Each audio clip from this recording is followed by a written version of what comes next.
O Blender é o software de modelagem 3D mais popular do mundo e sua jornada para aprender esse software 3D começa agora. E para aprender esse software, nós vamos aprender a modelar uma rosquinha. E no final desse projeto eu quero ver a sua rosquinha.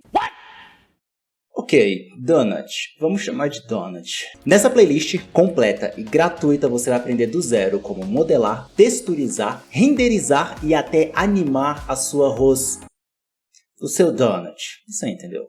Mas para nossa aula começar, primeiramente você tem que fazer o download do Blender. O link está aqui na descrição, clica lá, faz o download, instala ele no seu computador, não precisa de registro nem nada. E sem mais enrolação, se inscreve no canal e vamos começar a aula. Seja muito bem-vindo ou bem-vinda ao Blender, esse software 3D que quando você tenta clicar em qualquer coisa, você clica e não consegue fazer nada. Você deve ter reparado que aqui na descrição tem um link chamado PDF de atalhos. Então esse link vai te dar acesso a uma tabela gratuita com todos os atalhos mais relevantes que a gente vai utilizar dentro do Blender durante essa série, tá? Então você pode fazer o download dessa tabela clicando no link aqui da descrição gratuitamente e dessa maneira a gente pode seguir com a nossa aula, mas ela não é necessariamente obrigatória, podemos fazer sem ela. É apenas um material extra que eu fiz para te ajudar. Isso porque quando a gente entra no Blender, a primeira coisa que a gente nota é essa tela estranha que a gente nunca viu antes. Ela é muito organizada, muito fácil de trabalhar, mas ela é totalmente novidade. Então deixa eu passar pelos detalhes dessa tela aqui para você entender. Primeiramente, aqui no meio nós temos a 3D Viewport, que é responsável por ocupar basicamente 85% ou mais da nossa tela. E é aqui que nós vamos passar a maior parte do nosso tempo trabalhando. Na parte superior, nós temos os menus comuns que qualquer programa tem, e nós temos as workspaces, que modificam a forma como a sua viewport é organizada para as diferentes formas de workflow que você pode ter no Blender. Por exemplo, na layout nós temos a forma padrão, na shading nós mexemos com materiais, ou seja, nós mudamos a cor dos nossos materiais a partir dessa aba aqui, e nós podemos fazer eles ficarem mais reflexivos ou rugosos dessa maneira. E nós temos também abas para Compositing, que é para pós-produção, e Geometry Nodes para coisas que nerds, que manjam de Geometry Nodes em script, vão conseguir fazer. Entretanto, nós iremos permanecer aqui na aba Layout, exatamente para poder facilitar a sua vida e trabalhar com as coisas mais simples. Deixa eu te apresentar então aqui na 3D Viewport quem são os amigos que estão nos acompanhando aqui nessa jornada. E nós temos aqui no centro da tela o famigerado cubo, que sempre aparece quando a gente começa uma nova cena do Blender. Junto a ele nós temos dois objetos que já são objetos que nós estaremos usando com bastante frequência para criar as nossas cenas. Um deles é uma lâmpada. Esse objeto aqui que parece um pirulitinho voando com um palito bem fininho é uma lâmpada e ele ilumina a nossa cena. E aqui nós temos uma câmera, que é exatamente o que vai mostrar o que a nossa visualização final vai ter. Então a câmera é realmente onde a gente filma ou fotografa a nossa cena. Você pode ver a vista da sua câmera clicando nesse botão aqui no cantinho. E assim você vê o que está acontecendo. E se você renderizar a sua cena, vindo aqui em Render e clicando em Render Image ou apertando F12, você vai ver o resultado final da sua cena. Nesse caso aqui, até com o material azul que eu mexi enquanto eu estava demonstrando para você as diversas abas do Blender. Essas cenas podem parecer parecidas, mas se você olhar bem, você vai ver que a cena que nós renderizamos aqui, vai estar aparecendo na aba Rendering, ela tem contraste, tem iluminação. Isso porque a iluminação está sendo processada a partir dessa lâmpada e de todas as propriedades de Environment que você vai encontrar aqui no painel de propriedades, aqui na aba World. Mas nesse momento não vamos colocar os carros à frente dos dois. Vamos devagar para você ir conhecendo. Então, prazer em conhecer, este é o cubo, prazer em conhecer, esta é a lâmpada, prazer em conhecer esta pequena aberração geométrica que é a nossa câmera. Mas aí fica a pergunta, então, como que eu movo esses objetos na minha cena? Porque, ótimo, eu tenho esses objetos aqui, mas como que eu posso movê-los? Para mover objetos dentro do Blender, nós temos que utilizar a ferramenta Mover, a qual nós encontramos aqui no painel Tools, ou Toolbar, que você pode abrir ou fechar apertando a tecla T de Tools, que é ferramentas em inglês. Nesse painel, aqui no canto, temos as ferramentas básicas do Blender, e nós vamos falar agora sobre a ferramenta Mover, que é essa daqui. Então, utilizando essa ferramenta e clicando com o mouse, nós podemos clicar no círculo e movê-la dessa maneira, ou podemos clicar nas setas e mover dando Snap nos respectivos eixos aonde esse bloco está conectado, sempre dando Ctrl Z para desfazer a nossa ação. Entretanto, honestamente, ninguém faz isso. Absolutamente ninguém trabalha no Blender utilizando as ferramentinhas e, sabe, comendo de palitinho assim, tipo, eu vou pegar o negocinho, tipo, eu tenho um probleminha. Não, só Não.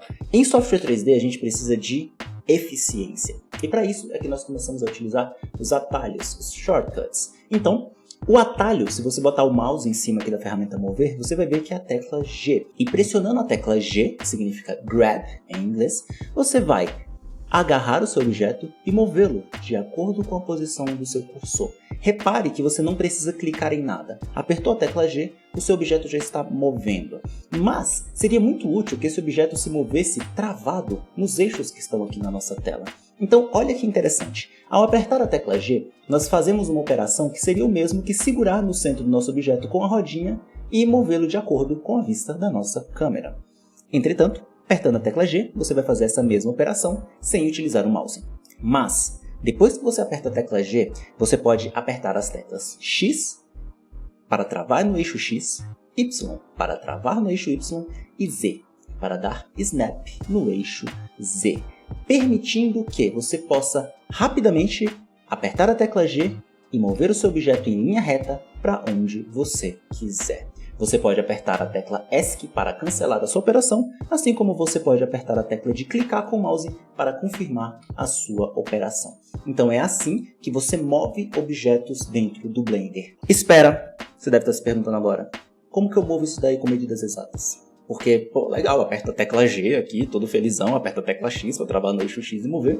Tá, quero mover 5 metros para o lado, o que eu faço?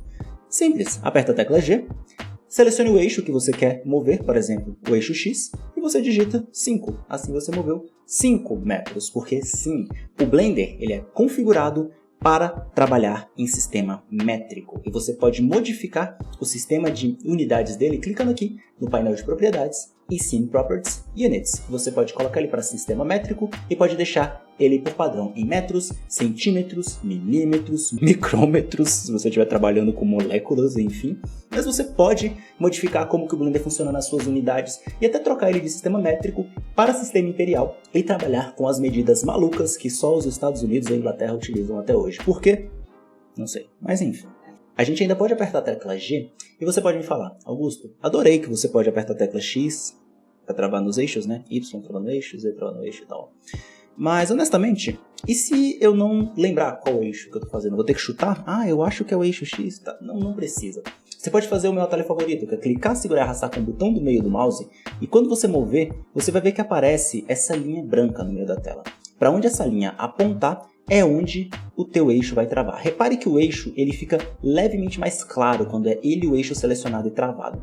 Logo que você selecionou o eixo que você quer e o seu objeto está se movendo, você pode soltar o botão do meio do mouse e o seu objeto estará travado onde você quer. E você pode sempre voltar essa operação simplesmente clicando com o botão do meio do mouse e soltando de novo para ele travar onde você quer.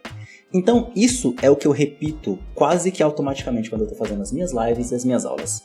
G para mover, clica, segura, arrasta com o botão do meio do mouse até travar, solta quando você estiver satisfeito e move para onde você quiser, por exemplo, 5 metros à frente no eixo Y. Beleza? Lembrando que a lista com todos esses atalhos está aqui na descrição, só baixar o nosso PDF de atalhos para você não se perder. Mas e se eu te disser que você consegue fazer isso com as outras duas operações básicas de movimentação dentro do Blender? Você pode fazer a mesma coisa com a ferramenta rotacionar. A ferramenta rotacionar funciona da mesma maneira. Você pode clicar e rotacionar passando nessa parte branca aqui, como você pode selecionar o seu eixo favorito e rotacioná-lo e sempre apertar ESC para cancelar se você quiser. Mas você pode rotacionar no Blender apertando a tecla R. E ao rotacionar, você cai na mesma coisa. X para eixo X, Y para eixo Y, Z para eixo Z. Ou você pode clicar, segurar e arrastar com o botão do meio do mouse até ele ficar no eixo que você quer. A única diferença é que o eixo aqui ele sempre vai estar na direção da tela, o que é uma droga. Mas a gente pode sempre rotacionar utilizando os eixos da maneira que eu te ensinei. Usando as teclas X, Y e Z. O mesmo vale para a tecla de escalonamento, para aumentar o tamanho do objeto. A ferramenta escalonar é essa ferramenta aqui, e você pode clicar e aumentar o tamanho do seu objeto ao seu bel prazer dessa maneira. Mas você pode apertar a tecla S para escalonar e utilizar os eixos X, Y e Z para escalonar da forma que você quiser. Dessa maneira, você também pode apertar S para escalonar, clicar, segurar e arrastar com o botão no meio do mouse e fazer a sua operação da maneira que eu te ensinei anteriormente. Agora que você aprendeu a mover o seu objeto, vamos aprender a mover a nossa tela. A primeira operação que nós vamos aprender é a operação mais fácil de todas, porque exige apenas um botão, que é a operação de orbitar. Essa operação é feita a partir do botão do meio do mouse, então basta você rotacionar sua tela clicando, segurando e arrastando com o botão do meio do mouse. Agora repare, se você quiser, você pode rotacionar apenas clicando aqui na sua tela, utilizando essa bolinha aqui em cima, esse gizmo que aparece aqui para você. Ele também faz a operação de rotação. Se você quiser fazer o pan, ou seja, mover a sua tela de um lado para o outro, você pode clicar nessa mãozinha daqui e arrastar de um lado para o outro. Porém, o atalho para isso é segura a tecla Shift e aperta o botão do meio do mouse. A partir dessas duas operações, você já consegue se movimentar dentro do Blender da maneira que você quiser. E finalmente, o botão de zoom pode ser acessado através dessa lupa com sinal de mais, a qual você clica, segura e arrasta para frente para dar zoom para frente, ou segura para trás para dar zoom para trás. Porém, você pode meramente utilizar dois atalhos. O primeiro deles, o mais fácil de todos, é o botão do meio do mouse, o qual você pode rodar a bolinha do mouse para frente ou para trás, ou você pode segurar a tecla Ctrl e arrastar clicando com o botão do meio do mouse para trás. Ele vai para trás, clica, segura e arrasta com o botão do meio do mouse e Ctrl segurados para frente e ele vai para frente. Então, Ctrl Middle Mouse Button, como você está vendo aqui embaixo no atalho. Essas são as duas formas de dar zoom dentro do Blender. Essa segunda se chama Precision Zoom, porque ela é muito mais suave. A bolinha do mouse ela vai em steps, tá vendo? Ela dá até umas travadinhas. E essa aqui, ela é super suave, super precisa. Se por acaso você estiver mexendo na sua tela e estiver com agonia do zoom ou alguma coisa, tem um jeito de você focar no objeto selecionado. Duas maneiras. A primeira é você dar Del do teclado numérico, que ele vai focar no objeto que estiver selecionado. Ou seja, se eu clicar nesse daqui e apertar Del, ele vai para ele. E todas as minhas operações de zoom, orbit e pan são feitas baseadas nesse objeto. Mesma coisa na câmera, Del do teclado numérico. Mas, você tem um notebook que não tem teclado numérico. Então, o atalho para isso é muito mais simples. Na verdade, é menos simples, mas é um atalho do mesmo jeito. Você aperta a tecla aspas, que é a tecla que está do lado do número 1 aí no seu teclado.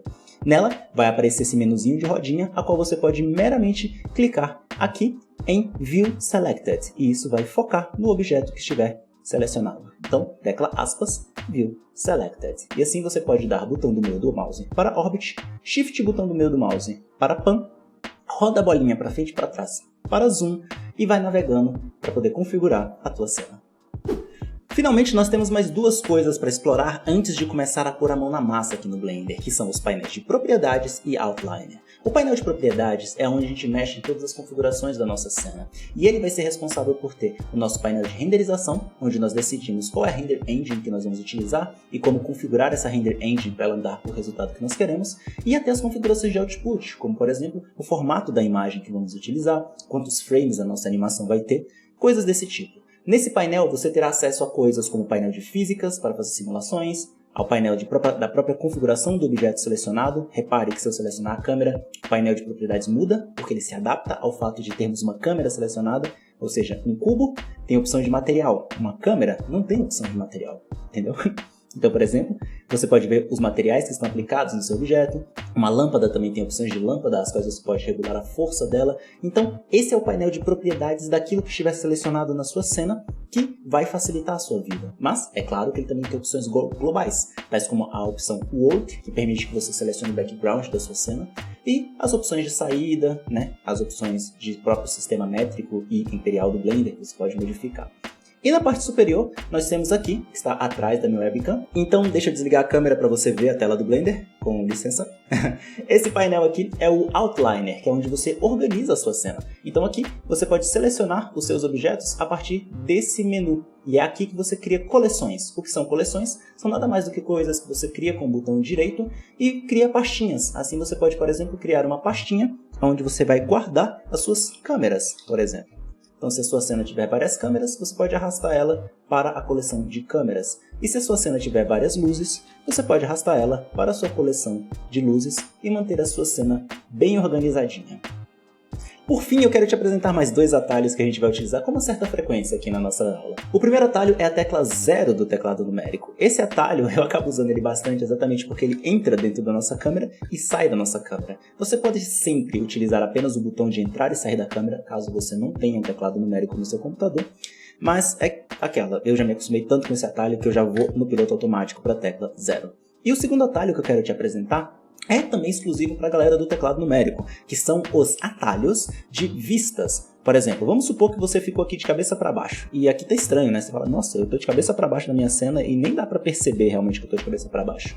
Então, eu posso apertar as teclas do meu teclado numérico para resetar a minha cena para diferentes vistas. Por exemplo, a tecla 1 do meu teclado numérico, como você pode ver aqui em cima, é uma vista front orthographic, ou ortográfica frontal. A tecla 3 é uma vista right orthographic, ou ortográfica direita. E 7 é uma vista top orthographic, ou uma vista topo ortográfica. E você deve estar reparando que essa vista ela fica sem perspectiva. Exatamente porque o último atalho que eu queria te mostrar é o atalho da tecla 5, que ele troca entre vista perspectiva e ortográfica. Você pode acessar essa mesma coisa nesse botãozinho aqui do lado, mas a tecla 5, como eu te falei, é algo que eu vou no piloto automático. Aí você me diz, Augusto, eu vou ter que comprar um teclado numérico no notebook só para usar isso aqui?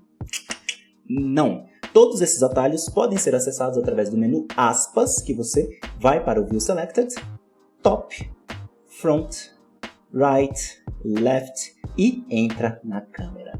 Então você não precisa de um teclado numérico para usar esses atalhos, é só usar a tecla aspas. Com esse conhecimento nas suas mãos e o PDF que eu deixei para você no link aqui da descrição, você já está pronto ou pronta para começar a segunda aula comigo, onde nós vamos colocar a mão na massa e começar a modelar o nosso donut aqui dentro do Blender. Se gostou, já sabe, se inscreve no canal, clica no sininho das notificações e eu te vejo na nossa segunda aula. Até mais!